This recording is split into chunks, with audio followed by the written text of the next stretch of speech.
สามชอเป็นหลักการคือรากฐานของนักพูดที่ทรงพลังดูดดึงคนฟังให้สนใจและได้การยอมรับทุกระดับอย่างพริ้วไหวฉลาดเฉลียวใจและแฉลบแบบสมบูรณ์ขอถวายความนอบน้อมแด่พระรัตนตรัยมีพระพุทธเจ้าเป็นต้นขอถวายความเคารพพระมหาเถระพระเถรานุเถระเจ้าคณะพระสังฆาธิการทั่วโลกมีพระเดชพระคุณพระธรรมเสนาบดีเจ้าคณะภาค7วัดพระธาตุดอยสุเทพเป็นต้นและขออำนวยพรแด่ท่านผู้ฟังท่านผู้ชมสาธุชนพุทธบริษัททั้งหลายวันนี้รายการพระไตรปิฎกลอยฟ้าก็ลอยมาจากวัดพระธาตุดอยสุเทพผ่านทางเฟซบุ๊กไลฟ์สวายเทพบุญเหมือนเดิมเข้าสู่สถานีวิทยุ5 สถานีคือ1 สถานีวิทยุพระพุทธศาสนาแห่งชาติและจริยธรรมวัดพระธาตุดอยสุเทพระบบ FM 96 เมกะเฮิรตซ์มีพ่อครูวันลบนามวงพรหมเป็นผู้อำนวยการอาจารย์พระมหาประสิทธิ์ปสาธิโกเป็นหัวหน้าสถานีและอาตมาภาพพระครูปริยัติยานุศาสตร์เป็นผู้บรรยายเป็นประจำทุกวัน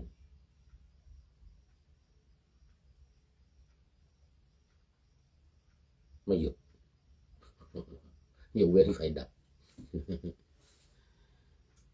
เวลา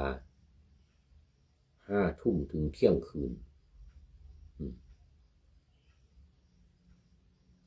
ที่ไม่หยุดนี่ก็เพราะว่าไม่ได้สนใจว่าใครจะฟังหรือไม่ฟังอ่ะเขาเรียกว่าไม่ง้อคนฟังมันดึกมันดึกแล้วเป็นรายการบ้วยเป็นรายการบ้วยรอบมิดไนท์หรือว่าอะไรเขาเรียกว่ารอบมิดไนท์ท่านผู้ฟัง FC ทั้งหลายหลับกันไปหมดแล้วเหลือแต่ผู้ไม่หลับ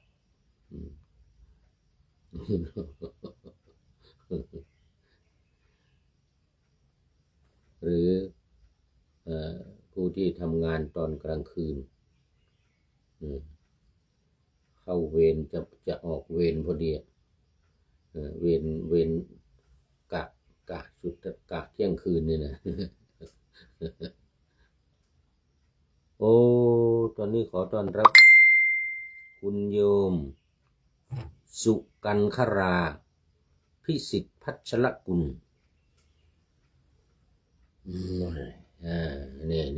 นี่ก็เข้าไปดูโปรไฟล์แล้วแล้วก็นานหมดแล้วนี่เดี๋ยวนึกไม่ออกต้องขออภัย หลายเดือนสมัยอยู่ดอยสะพันอยู่4-5 เดือนมาแล้วจำได้อยู่ดอยสะพันอยู่ตอนนั้นต้องกลับจาก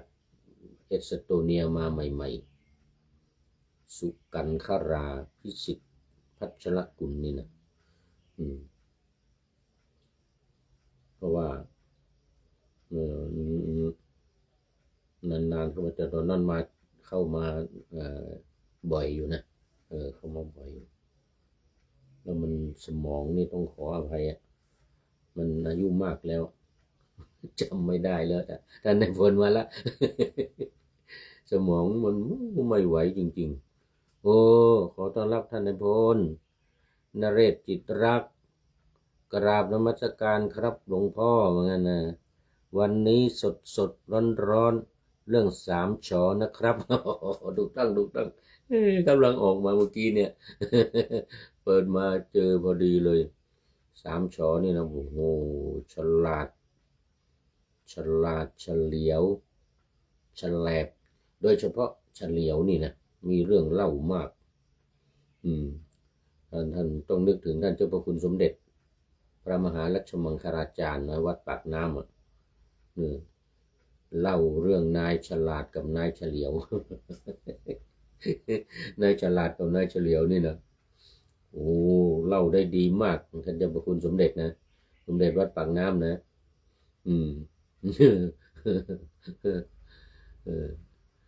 แล้วก็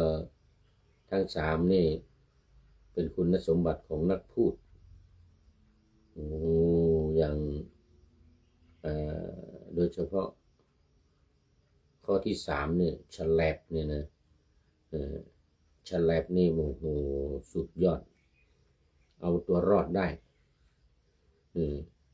นักพูดถ้าไม่ฉลาดเนี่ยนะเอาตัวรอดไม่ได้นี่นะโอ้เสร็จไม่ไปพูดที่ไหนถ้ามีคนถามมีคนถามขึ้นมาฉับพลันทันใดถึงตอบไม่ได้ก็ตอบได้นะถ้าไม่ฉลาดนี่ตอบไม่ได้นะเหมือนอาจารย์เดี๋ยวก่อนนักปรัชญาเดี๋ยวจำนงอาจารย์จำนงทองประเสริฐอาจารย์จำนงทองประเสริฐนี่สุดยอดบอกว่าคำถามใครอยากจะถามอะไรก็ถามมาคำถามสามารถตอบได้ทุกคำถามเหมือนกันนะแม้คำถามที่ตอบไม่ได้ก็ตอบได้เหมือนกันนั่นไหนวนหนูจำได้จำอาจารย์จำนงทองประเสริฐราชบัณฑิตเนี่ยกำลังฉลองครบอายุไป98เดี๋ยว98 ปีหรือไงเนี่ยนะเดี๋ยวขอต้อนรับคุณโยมวาสนากันทวีโอ้นี่สันกำแพงกราบไหว้สาเจ้าค่ะโอ้โมทนาตอนนั้นเราว่าจะไปวัดสันป่าแดงเลยไม่ได้ไปถึงแค่วัดสันป่าคอยสันเหมือนกันสันป่าเหมือนกันอันนี้สันป่าคอยนั่นสันป่าแดงโยมวาสนาเป็นโยมที่หมู่บ้านเอื้ออาทรใกล้วัดสันป่าแดงไม่ได้ไปมัวคารวะตอนเช้าวันนั้นนะวันที่19นะมัวคารวะเสร็จแล้วก็ไปไม่ทันวัดสันป่าคอยก็ไม่ได้ไปนะถ้าไปสันป่าคอยก็จะรู้นะไปอีกวันหนึ่ง อีกวันหนึ่งไปคารวะท่านอาจารย์มหาแก้วท่านอาจารย์มหาท่านพระครูสุตะรัตนสุนทรโอ้โมทนาเป็นอย่างยิ่งโอ้บอกเลยว่าสดร้อนเลยว่างั้นนะเรื่อง3 ฉอเนี่ยนะฉลาดเฉลียวฉลาดนี่สุดยอดนะสุดยอดขอบคุณท่านนายพลเป็นอย่างยิ่งวันนี้ ที่ให้ข้อคิดข้อมูลเกี่ยวกับ3 ฉอนี่มานะเดี๋ยววันนี้มาเข้านี่ก่อนประชาสัมพันธ์ยังไม่มีกำลังประชุมอยู่กิจกรรมสำคัญวัดพระธาตุดอยสุเทพการเดี่ยวขึ้นดอยมาสักการะพระบรมธาตุดอยสุเทพแล้วก็แห่น้ำสงฆ์อัญเชิญน้ำสงฆ์พระราชทานของพระบาทสมเด็จพระเจ้าอยู่หัวเดี๋ยวจะมีงานอะไรบ้างเนี่ย จะได้มีประชาสัมพันธ์ ตอนนี้กำลังประชุมอยู่วันนี้ FC ตัวจริงกำลังไปประชุมอยู่ท่านสุริยันสันตจิตโตวัดพระธาตุดอยสุเทพไปประชุมที่วัดโลกโมลีเดี๋ยวมีกิจกรรมอะไรบ้างจะได้นำมาประชาสัมพันธ์ในวันต่อไปตอนนี้ยังไม่มีแต่ว่ารู้แต่วันที่อย่างเดียวยังไม่มีกำหนดการวันที่ก็คือวันที่31เดือน30พฤษภาคมเนี่ยเป็นวันแรม14 ค่ำแล้วก็วันขึ้นเดี๋ยวขึ้น14 ค่ำวันที่30พฤษภาคมนี้นะแล้วก็ขึ้น15 ค่ำก็เป็นวันที่31วันวิสาขบูชาแล้วก็เป็นวัน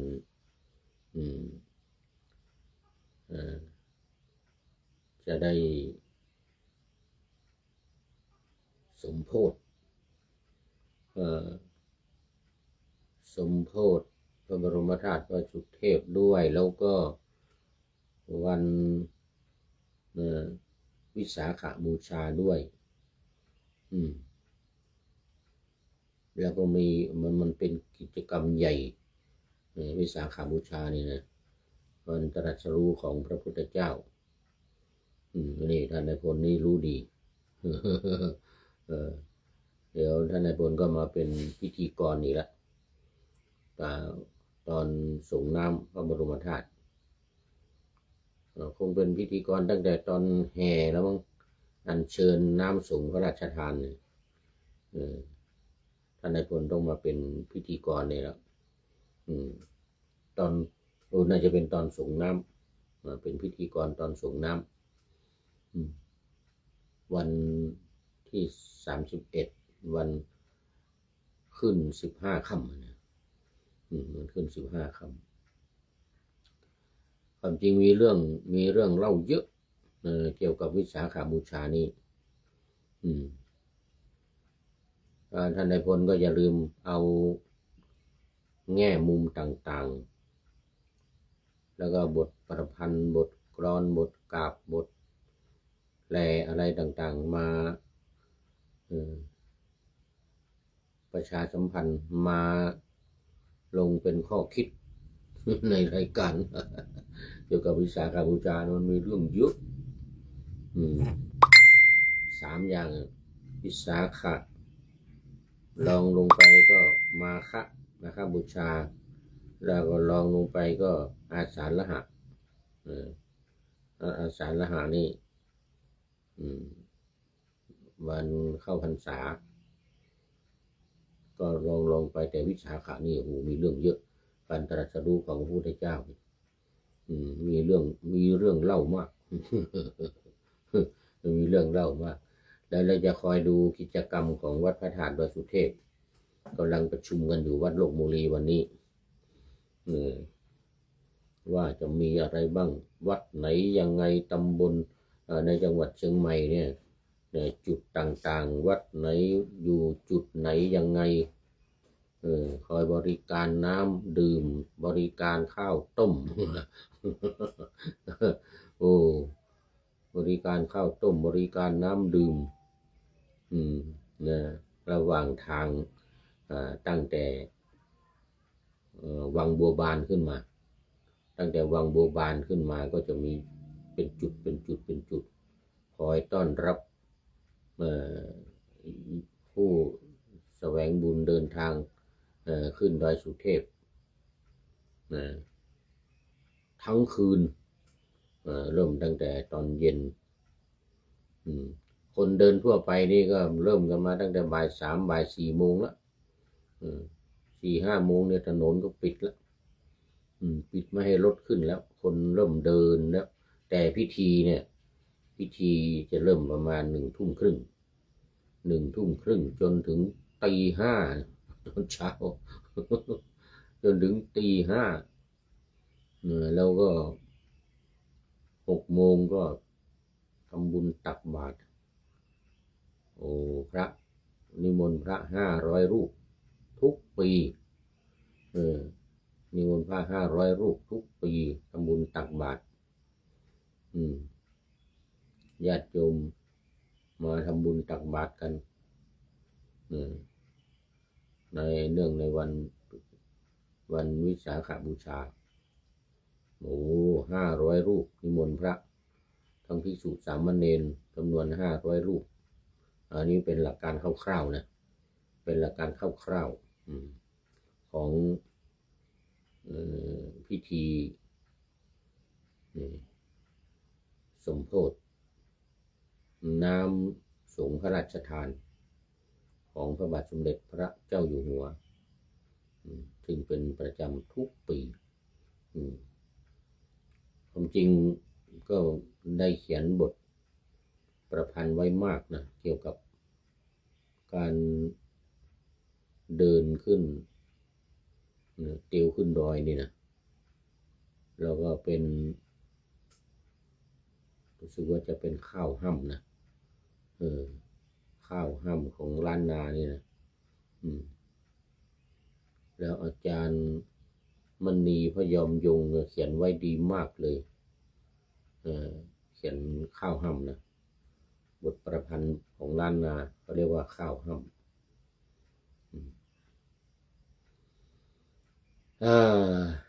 เอามาคราวนี้มาสู่เนื้อหาสาระของธรรมะในพระไตรปิฎกกันเลยเดี๋ยวมันจะหมดเวลาแต่ก็ไม่เป็นไรเวลามีมาก1 ชั่วโมงอย่างน้อย55 นาที เมื่อกี้กำลังพูดถึงว่า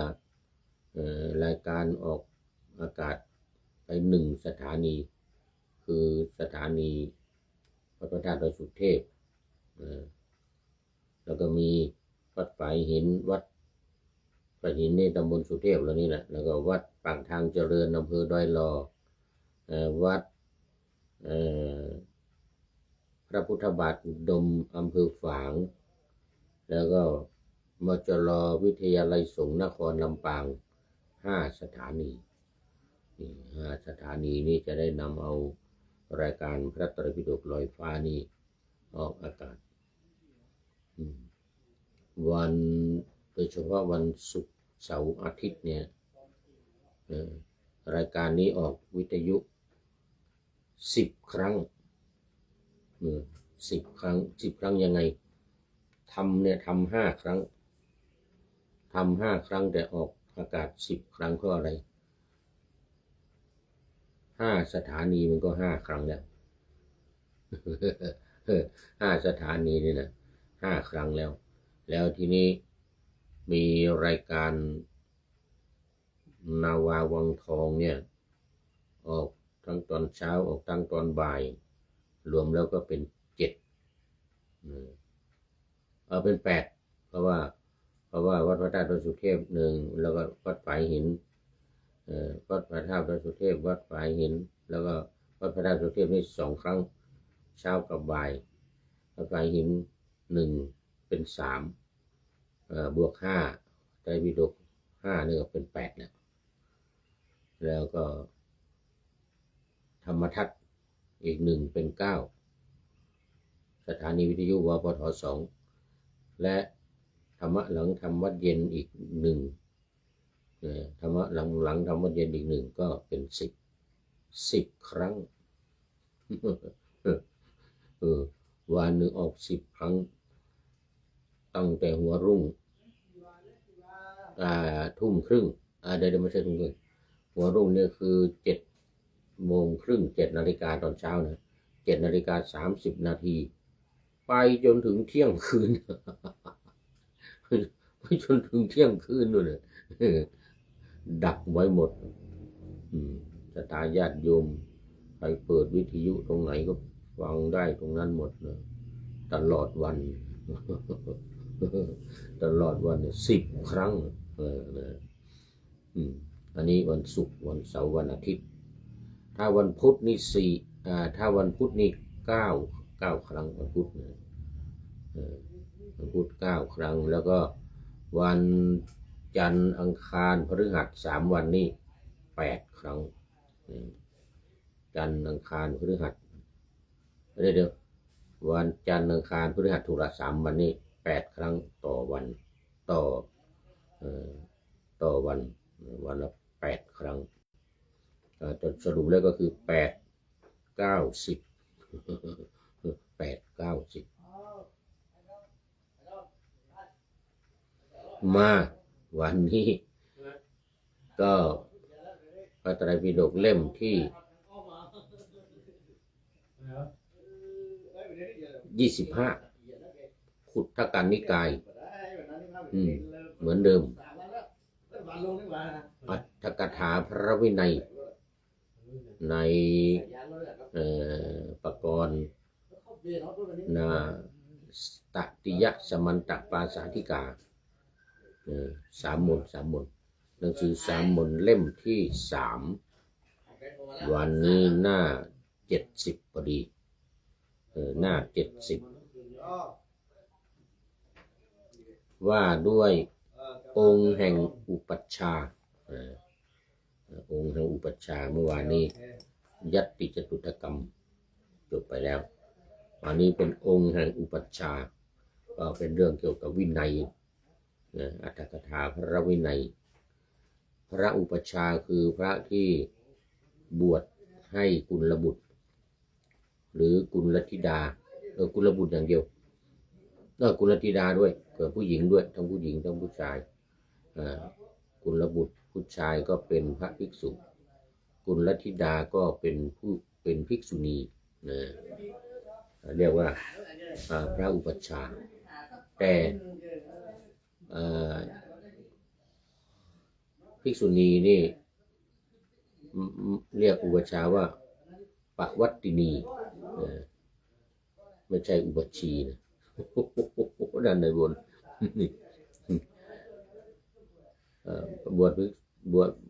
ภิกษุเรียกอุปัชฌาย์บวชภิกษุณีเรียกอุปัชชีไม่ใช่นะเขาเรียกปวัตตินีปวัตตินีก็มีศักดิ์ศรีเท่ากันกับอุปัชฌาย์ปัจจุบันนี้ในเมืองไทยเรามีแล้วคือไปบวชมาจากประเทศศรีลังกาแต่ว่าภิกษุณีรุ่งเดือนภิกษุณีรุ่งเดือนที่จอมทองนี่นะตอนนี้มรณภาพไปแล้วก็ยัง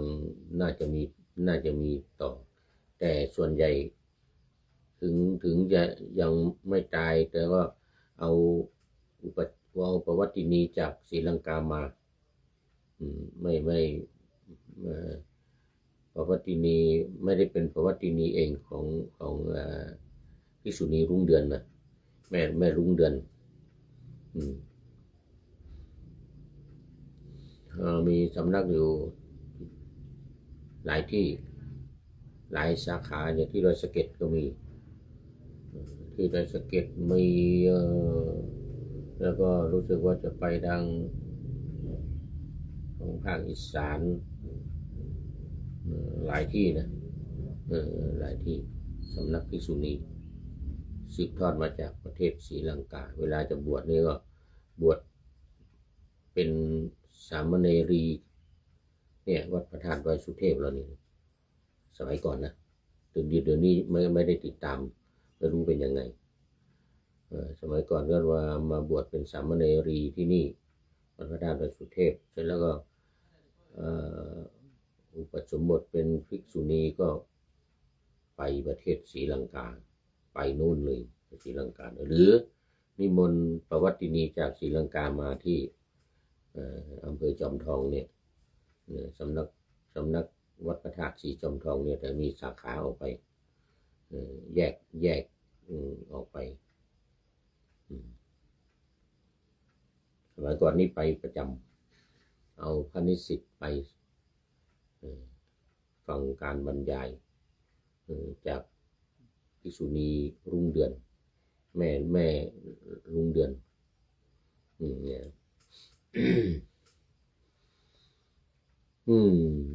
มา มาเข้าเนื้อเรื่องกัน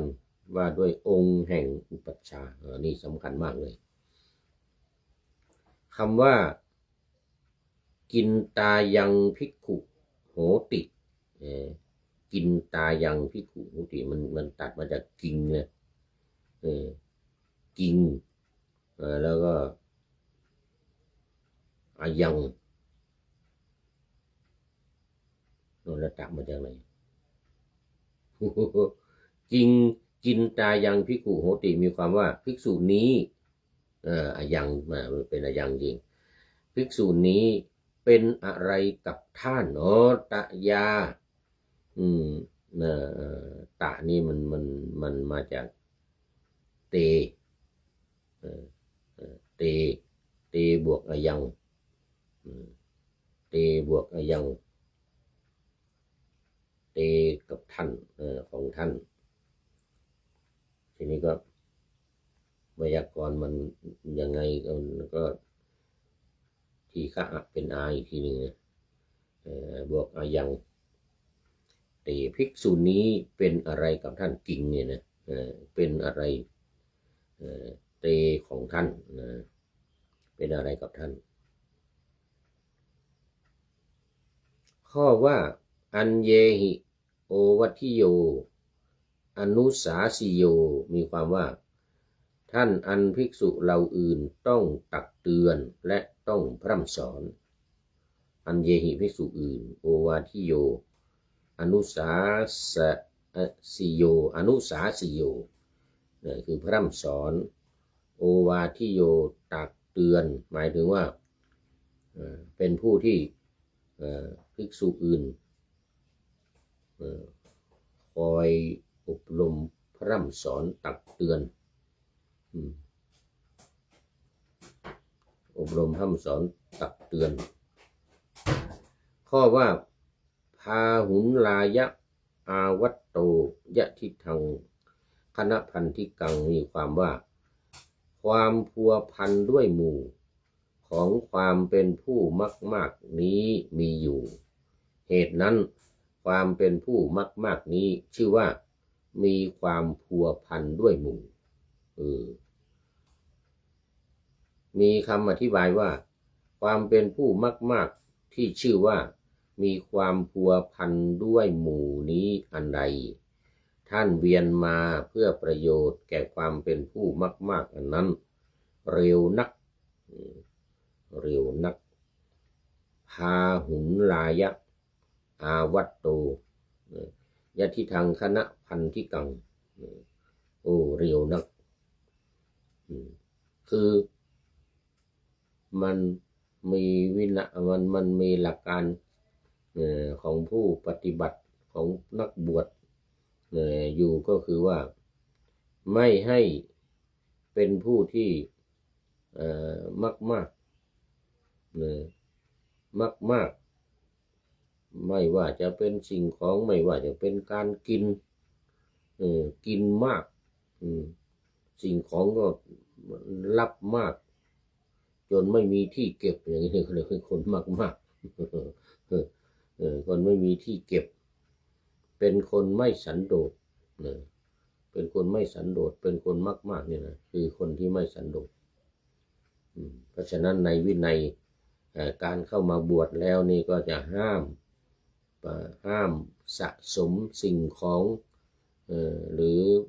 โภคภัณฑ์ทั้งหลายนี่นะอย่าให้มีมากจีวรมีแค่3 ผืนถ้ามีอติเรกจีวรหรือว่ามันเกิดขึ้นเป็นพิเศษนี้ก็รับเหมือนกันมีคนมาถวายญาติโยมถวายก็รับได้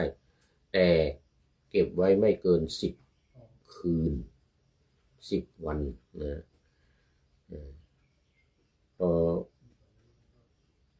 10 คืนเนี่ยต้องเอา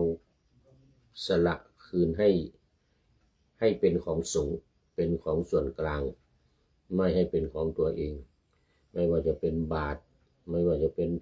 จีวรเป็นชุดก็ตามหรือเป็นผืนเป็นสังฆาติผืนหนึ่งเป็นอุตราสงฆ์ผืนหนึ่งหรือเป็นอันตรวาสกผืนหนึ่งก็ตาม เขาเรียกว่าเป็นอติเลกจีวรนอกเหนือจาก3 ผืนที่เรานุ่งอยู่ก็รับได้แต่ว่าให้เกิน10 คืนไม่ได้ต้องสละไปให้เป็นของสงฆ์อันนี้เรียกว่าในวินัยไม่ให้มากนี่เองไม่ให้ถือสิ่งของไว้กับตัวเองมากโดยเฉพาะเงินเนี่ยเงินนี่มันอยู่กับตัวเองไม่ได้รับก็ผิดทีนี้มันจะไม่ผิดก็คือเมื่อรับมาแล้วอาจจะมีความจำเป็นมีโยมถวายรับมาแล้วต้องสละออกจากตัวเองให้ไปเป็นของสงฆ์หรือให้เป็นของใครคนใดคนหนึ่งจะมอบให้ใครหรือจะสงเคราะห์ใครหรือจะอะไรไงก็ว่าไปเป็นของตัวเองไม่ได้รับของตัวเองไม่อยู่ของตัวเองไม่ได้เขาเรียกว่าเป็นคนมากเป็นคนมากไม่ได้ไม่สันโดษต้องมีความสันโดษในสิ่งที่พึงได้พึงมีเท่านั้นไม่มีมากเกินไปไม่มีมากเกินไปในสิ่งที่รับได้และสิ่งที่ผิดวินัยแม้รับก็ต้องสละออกเพราะมันเป็นเกี่ยวข้องกับวินัยด้วยอย่างเงินทองเนี่ยอย่างเงินเนี่ยนะเงินรูปีเงินที่ใช้แลกเปลี่ยนเนี่ยนะพอรับเสร็จแล้วก็ต้องสละออกตัวเราให้เป็นของกลางเป็นของสงฆ์จึงจะไม่ผิดวินัยแล้วก็ไม่เป็นการมากสะสมเงินทองสะสมสิ่งของอะไรต่างๆประลุ่มปุ้มปุยมากเกินไปเพื่อไม่ให้ผิดวินัยด้วยบางอย่างเนี่ยบางอย่างอย่างเงินทองเนี่ยอย่างเงินเนี่ยเรารับมาได้แต่ว่าสละให้เป็นของสงฆ์เสร็จแล้วเวลาจะใช้จะจ่ายอะไรก็เบิกเอาจากส่วนกลางมีความจำเป็นอย่างจะไปต่างประเทศจะต้องซื้อตั๋วเครื่องบินจะต้องจ่ายค่ารถค่าเรือค่าอาหารการกินอะไรอย่างเงี้ยก็เบิกส่วนกลางเบิกของสงฆ์นี่อย่างผู้พูดนี่จะไปต่างประเทศเงินต้องไม่เป็นของเราต้องเป็นของส่วนกลางใช้จ่ายก็ทางวัดวิยวัจกรจัดการให้ซื้อให้ส่งเงินแม้ว่าเราจะต้องระหว่างอยู่ในต่างประเทศเนี่ยจำนวนเท่าไหร่ก็บอกไปเท่านั้นพอส่งมาปุ๊บทางเมืองไทยส่งไปปุ๊บสมมติว่าค่าเครื่องบิน 20,000 บาทก็ต้องบอกมาว่า20,000เนี่ยแล้วก็ทางนี้ส่งไป 20,000ก็ 20,000ก็พอรับเสร็จแล้วก็จ่ายไปเลยอย่าให้เป็นของเราอย่าให้อยู่กับตัวเราแม้เงินที่รับทายทานไปสวดมนต์หรือมีคนถวายอะไรนะรับเสร็จแล้วพอมาถึงวัดเราก็เอาเข้าเป็นของกลางเขาเป็นของกลางของวัดบัญชีที่เราใช้จ่ายเป็นบัญชีกลางไม่ใช่ของส่วนตัวไม่ใช่ของส่วนตัวเพื่อไม่ให้ผิดวินัยก็รับเท่าไหร่ก็ได้รับเท่าไหร่ก็ได้มีใครถวายแต่ว่าไม่ให้เป็นของตัวเองให้เข้าเป็นของส่วนกลางเวลาจะจ่ายก็จ่ายในนามของวัดจ่ายในนามของวัดและโยมบางคนถวายมาก็เจาะจงเลยก็มีนะเจาะจงว่าอันนี้ถวายวัดนะ ไม่ใช่ถวายส่วนตัวอย่างนี้ก็มีก็เข้าวัดไปเลยแม้แต่เขาที่ถวายส่วนตัวเรารับมาแล้วก็ต้องสลักออกจากตัวของเราเอาเข้าเป็นของวัดนี่อย่างนี้ผิดไม่ให้ผิดวินัยด้วยแล้วก็เป็นการไม่พัวพันอยู่กับความมากๆนี้ด้วยนี่อันนี้เรื่องของวินัยด้วยแล้วก็เรื่องของธรรมะด้วยธรรมะบทว่าอัพพยัตตาได้แก่ผู้ปราศจากปัญญาเครื่องเป็นผู้ฉลาดอัพพยัตตานี่คือไม่ฉลาดนะปกติพยัตตาแปลว่าฉลาดอัพพยัตตาเป็นผู้ไม่ฉลาดก็จริงต้องปราศจากต้องไม่ปราศจากปัญญาคือต้องมีปัญญาเป็นผู้ที่ฉลาดเหมือนข้อคิดที่นำมาจั่วหัววันนี้ท่านในพลให้มาเป็นข้อที่หนึ่งเลยฉลาดฉลาดเฉลียวแล้วก็ฉลาด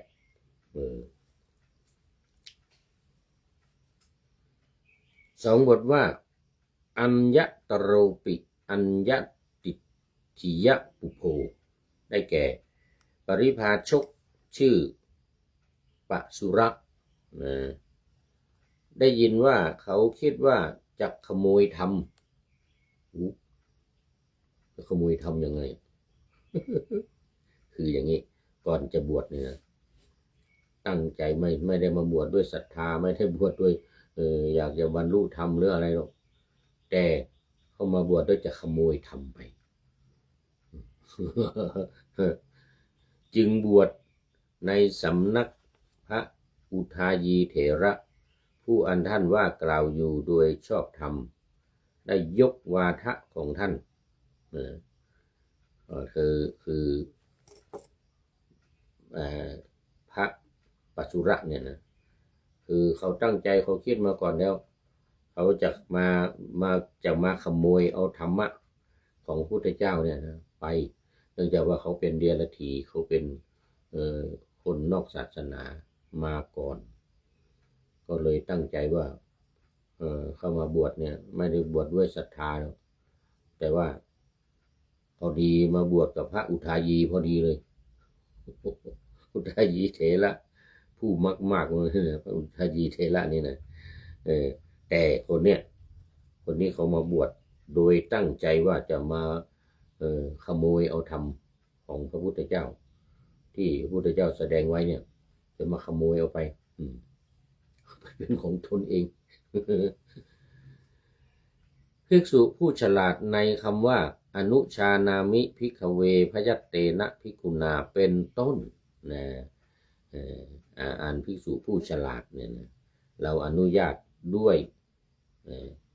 ภิกษุผู้ฉลาดมีลักษณะดังกล่าวแล้วในอรรถกถาแห่งภิกขุโนวาทกสิกขาบทในหนหลังนั้นแลส่วนภิกษุผู้สามารถทำกิจเป็นต้นว่าพยาบาลอันเตวาสิกหรือสัตถิวิหาริกซึ่งอาพาธอันนี้พระอุปชาทำได้อันนี้เคยรู้สึกว่าจะเคยพูดมาในเรื่องของสัตถิวิหาริกวัตตสิกขาบทวัตตกถาสัตถิวิหาริกวัตตกถาว่าด้วยพระอุปชาปฏิบัติต่อสัตถิวิหาริกอันนี้ในกรณีที่พุทธองค์ทรงอนุญาตนี่ก็หมายถึงว่าภิกษุผู้ที่เป็นพระอุปชาเนี่ยเป็นพระอุปชาเนี่ยสามารถทำกิจเช่นการรักษาพยาบาลการดูแลเรื่องอาหารการกินหรือให้นั่นให้นี่หรือทำเวลาสัตถิวิหาริกป่วยไม่สบายอาพาธอยู่เนี่ยพระอุปชาต้องดูแล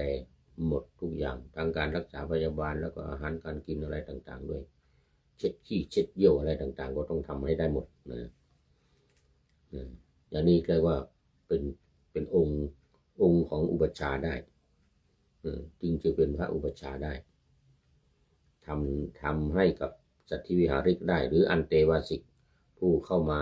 อยู่ภายใต้การดูแลพระผู้มีพระภาคทรงประสงค์ว่าผู้สามารถในที่นี้ก็คือผู้ที่มีความสามารถในการจะรักษาพยาบาลเป็นต้นจึงเป็นให้เป็นอุปัชฌาย์ได้ถ้าเป็นอุปัชฌาย์แล้วก็ไม่สามารถทำไม่ได้ในการที่จะดูแลลูกศิษย์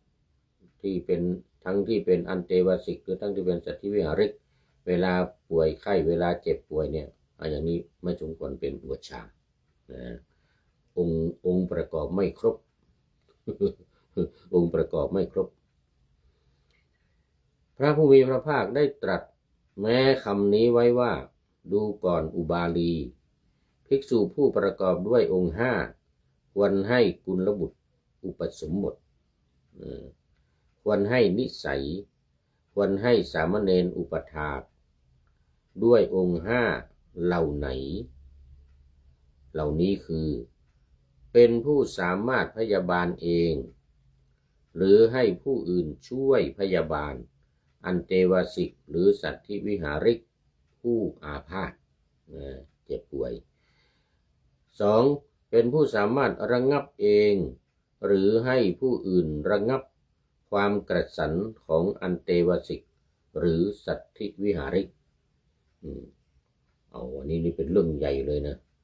ถ้าบวชเข้ามาแล้วต้องการจะศึกเนี่ยนะอยากจะศึกนะไม่ยินดีในผ้าเหลืองไม่ยินดีในพรหมจรรย์ไม่อยากจะอยู่นี่นะเป็นหน้าที่ของอุปัชฌาย์เลยทีเดียวที่จะต้องคอยดูแลไม่ให้ศึกคอยแนะนำคอย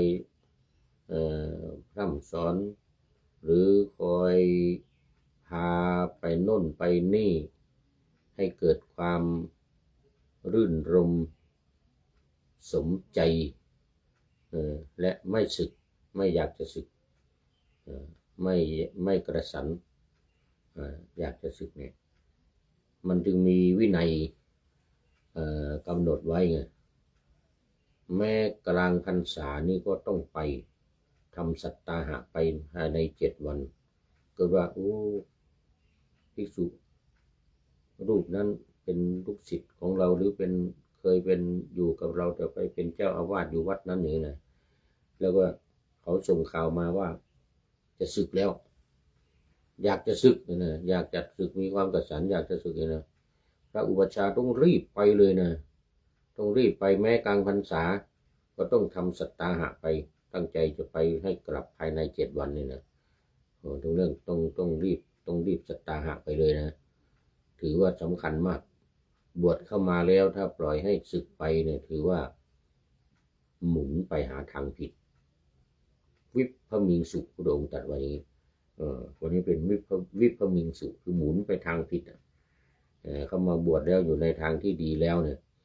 แต่ว่ากลับอยากจะศึกไปเนี่ยมันมีอุปมาหลายอย่างในเรื่องสามเณรอย่างเรื่องสานุสามเณรเนี่ยนะมีอุปมาว่าโอ้ลูกแม่พูดกับลูกนะสามเณรไปบอกแม่ว่าจะศึกแม่ก็บอกว่าลูกบ้านการอยู่ครองเรือนเนี่ยมันเป็นความทุกข์นะมันเป็นความลำบากนะอย่างนั้นอย่างนี้นะอันเนี้ยพูดเพื่อไม่ให้ศึกแล้วต่อมาเนนก็ไม่ยอมเนนก็จะศึกจนได้ดีว่ามีแม่อีกคนหนึ่งมาช่วยเป็นแม่ในอดีตแล้วก็ชาตินี้เป็นยักษิณีรู้กันว่าเป็นนางยักษิณีแล้วก็มาฟังเทศจากสามเณรบ่อยๆสามเณรก็อุทิศบุญกุศลที่สวดเนี่ยธรรมะเนี่ยพานเนี่ยให้แม่ซึ่งเป็นยักษิณีเนี่ยนะมากับเทวดาทั้งหลายมาฟังเทศฟังธรรมเลยนะมาเห็นสามเณรจะสึกก็เลยเข้าไปสิงในร่างกายสามเณรบิดคอหักคอ อเนนนะล้มไปกลิ้งนะแม่ก็เลยถือโอกาสโอ้ลูกคนมีศีลเนี่ยเขาผีจะไม่เข้ามาสิงได้ยักษ์สินีสิแนอะไรก็ไม่สามารถจะเข้ามาสิงได้นะนั่นต้องเป็นผู้ที่มีศีลรักษาศีลเป็นสามเณรเป็นพระเนี่ยนะจึงจะดีเหมือนกันนะนี่เห็นไหมลูกก็ไม่มีศีลแล้วอยากกระสันอยากจะศึกเลยถูกผีสิงเหมือนกันเนนฟื้นขึ้นมายอมเลยแม่สอนด้วยยักษินีเข้าสิงด้วยตาถลนเกือบตายตาถลนเกือบตายนี่เพราะนางยักษินีอยากจะทรมานเพื่อไม่ให้สามเณรศึกได้ผลได้ผลเพราะฉะนั้นอุปัชฌาย์เนี่ยท่านพระอุปัชฌาย์เนี่ยจะต้องทำได้นะบวชสัตถิวิหาริกมาแล้วหรือมีอันเตวสิกมาอยู่ในความดูแลแล้วเนี่ยเกิดว่าเขาอยากจะขัดสันอยากจะศึกนะต้องทำเองเลยโดยการไปชักชวนไปพูดประเล้าประโลมเหมือนกับที่เล่าให้ฟังพระพุทธเจ้าทำมาแล้วเรื่องพระนันทะที่เล่าให้ฟังวันก่อนอยากจะศึกอันนั้นอยากจะศึกตั้งแต่ก่อนบวชแล้วนันทะนี่นะก็เป็นหน้าที่ของพระพุทธเจ้าแล้วที่จะต้องทำยังไงไม่ให้ศึกหาวิธีการชักแม่น้ำทั้งห้ามาสาธกยกนิยายพาขึ้นไปดูสวรรค์พาขึ้นไปดูนางฟ้าก่อนขึ้นไปดูนางฟ้าให้ดูนางลิงลุ่นก่อนพวกบนตอไม้ที่ถูกไฟไหม้แล้วก็พยายามพูดให้ตายใจให้เชื่อพูดยังไงไม่ให้อยากศึกโดยการเปรียบเทียบอย่างวันก่อนเคยเล่าให้ฟังแล้วพุทธเจ้าก็เปรียบเทียบเจ้าสาวที่อยู่บ้านนะชนะปะทะกัลยาณีเนี่ยที่มาจากชนบทเนี่ยนะเจ้าสาวแล้วก็นางลิงรุ่นที่อยู่บนตอไม้แล้วก็เทวดาบนสวรรค์นางอัปสรอันไหนสวยอยากจะได้อันไหนอะไรเนี่ยหาวิธีการจนพระนันทะนี่ไม่ศึกไม่ศึกยอมปฏิบัติธรรมไม่งั้นจะศึกอย่างเดียวอันนั้นเรื่องอุปัชฌาย์เนี่ยจึงสำคัญมากสำคัญมากในเรื่องการข้อที่สองเนี่ยในการไปดูแลไปประเล้าประโลมหรือไปปลอบใจไปทำให้สัตถิวิหาริกเนี่ยไม่ศึกให้ได้ถ้าเกิดความกระสันขึ้นมาอยากจะศึกนะสำคัญมากไหนนะเมื่อกี้ถึงข้อไหนแล้วสามารถระงับเองหรือให้ผู้อื่นช่วยระงับความกระสันของอันเทวสิกหรือสัตถิวิหาริก3เป็นผู้สามารถบรรเทาเองหรือให้ผู้อื่นช่วยบรรเทาความรังเกียจซึ่งเกิดขึ้นแล้วเสียโดยธรรมอาจจะมีความรังเกียจไม่อยากจะศึกหรอกแต่ว่ามีความไม่พอใจไม่ชอบใจในเรื่องของธรรมะเบื่อหน่ายเกลียดธรรมต้องไปพูดไปช่วยไปทำให้ไม่ให้มีความเหนื่อยหน่ายเบื่อในธรรมให้ได้แล้วให้กลับคืนมาให้มีใจฟื้นฟูขึ้นมาแล้วก็อยากจะปฏิบัติธรรมเดี๋ยวแบตเตอรี่จะหมดซะแล้วเนี่ยแบตเตอรี่ต้องขออภัยเดี๋ ตอรี่จะหมดโอ้นี่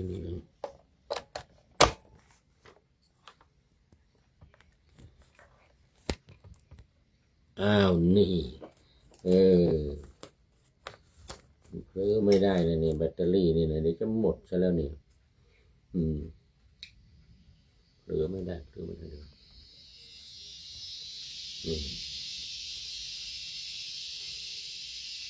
โอ้ตอนนี้ขอต้อนรับพระเดชพระคุณหลวงพ่อสุทธิสงึมรำจากจังหวัดบุรีรัมย์มาแล้วอ๋อเดี๋ยวจะหมดเวลาพอดีนี่เป็นคติของหลวงพ่อถ้าไม่มาแต่หัวรุ่งไก่ไม่ทันหูสุริโยไม่จับขอบฟ้านี่นะก็มาหลังสุดอย่างนี้แหละใกล้จะหมดเวลา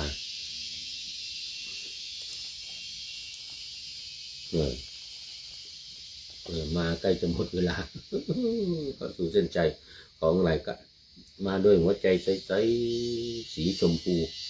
วันเกิดของผู้พูดโอ้ดีใจพระเดชพระคุณหลวงพ่ออวยพรวันเกิดนี่ละเนี่ยขอให้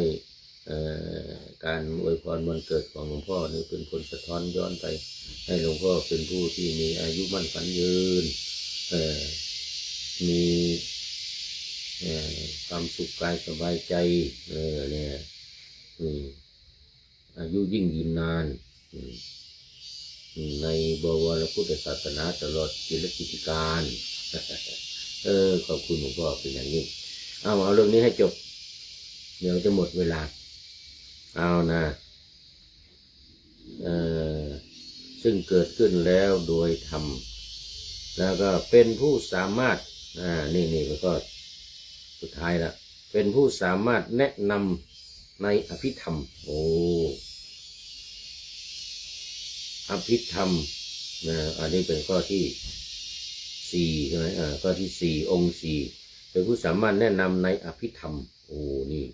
สำคัญยิ่งเลยอภิธรรมนี่มันเป็นธรรมะขั้นสูงสุดในพระพุทธศาสนาที่ละเอียดอ่อนแล้วก็ข้อที่4ข้อที่5สุดท้ายสามารถแนะนำอภิวินัยในอภิวินัยแล้วว่ามันจะมีคำอธิบายอยู่ว่าอภิวินัยนี่เป็นยังไงแต่เวลาหมดแล้ววันนี้หมดเวลาไม่เป็นไรเอาไว้ก่อนจะได้ไปอธิบายอภิวินัยอีกในข้างหน้าวันนี้เอาไว้แค่นี้ก่อนพระเดชพระคุณหลวงพ่อโอ้เป็นท่านสุดท้ายเข้าสู่เส้นชัยของรายการวันนี้ขออนุโมทนาขอบคุณเป็นอย่างยิ่งแล้วก็หลายท่านรวมวาสนาด้วยนี่เข้ามาแล้วท่านนายพลตรีนเรศจิตรักด้วยนะแล้วก็ให้ข้อคิดมาในท้ายรายการวันนี้ด้วยคือข้อคิดที่ท่านนายพลนเรศจิตรักให้มาวันนี้เรื่อง3 ช.บอกว่า3 ช.เป็นหลักการคือรากฐานของนักพูดที่ทรงพลังดูดดึงคนฟังให้สนใจและได้การยอมรับทุกระดับอย่างพลิ้วไหวฉลาดเฉลียวใจและแฉลบแบบสมบูรณ์ขอบคุณท่านในผลนเรศจิตรักเป็นอย่างยิ่งในเรื่องของความฉลาดความเฉลียวแล้วก็ความฉลาดในของนักพูดของผู้พูดทั้งหลายยกเว้นผู้พูดที่กำลังพูดอยู่นี้เพราะว่าไม่ต้องฉลาดไม่ต้องเฉลียวอะไรว่าไปตามเรื่องตามราวนี้ไม่มีใครถามไม่มีใครถามมันไม่ได้จัดสดแต่สดเหมือนกันแต่ว่ามันสดทางไม่ได้พูดแต่นี่มันสดทางFacebook ไลฟ์Facebook ไลฟ์สดเข้ามาก็มีคอมเมนต์เข้ามาธรรมดาทักทายประสัยพูดคุยกันไม่ถึงกับถามปัญหาที่ลึกซึ้ง เอาจนตอบไม่ได้อย่างนี้นะ แต่ก็ต้องเตรียมไว้เหมือนกันเรื่องการตอบปัญหาเนี่ยความมีไหวพริบปฏิภาณในการตอบปัญหาเนี่ยก็เรียกฉลับมีไหวพริบดีมีความพริ้วในการตอบแม้ว่าปฏิเสธจำเป็นจะต้องปฏิเสธหรือว่าต้องตอบปฏิเสธอย่างมีหลักการแต่ปฏิเสธอย่างนุ่มนวลไม่ปฏิเสธไปเสียงแข็งแบบไม่มีเยื่อใยไม่มีน้ำใจนี่จะปฏิเสธอะไรนี่ก็จะต้องแบบมีเทคนิคมีความเขาเรียกว่าไหวพริบปฏิภาณเขาว่าต้องแบบแต่ว่าต้องมีปฏิภาณขึ้นพูดบนสเตจขึ้นพูดบนสเตจเนี่ยนะสมมติว่าขึ้นปาฐกถาธรรมหรือพูดอะไรอย่างไรก็ยังไงก็ตามแต่โดยมีคนถามหรือมีนักข่าวมาถามอะไรเงี้ยก็ต้องตอบอย่างฉับพลันทันใดมีปฏิภาณไหวพริบแม้ไม่รู้ไม่ได้ก็สามารถที่จะเก็บไว้ไม่ใช่บอกว่านี่ไม่รู้ไม่ตอบไม่ใช่เงินมันจะมีบางสมัยนายกรัฐมนตรีที่ไม่รู้ก็เรียกว่าไม่มีฉลับไม่มีเทคนิคนายกที่ตอบ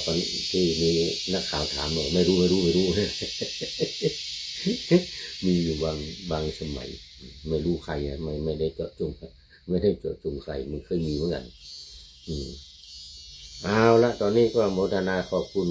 ท่านนายพลนเรศจิตรับเป็นอย่างยิ่งที่ให้ข้อคิดมาในท้ายรายการวันนี้ขอ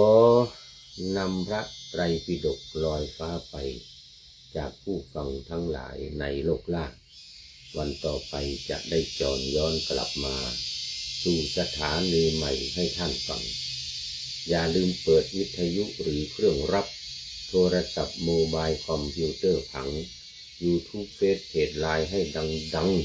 เพื่อชมฟังรายการวันต่อไปขอทุกท่านมีความสุขทุกคืนวันนำธรรมะประกอบการงานทั้งหลาย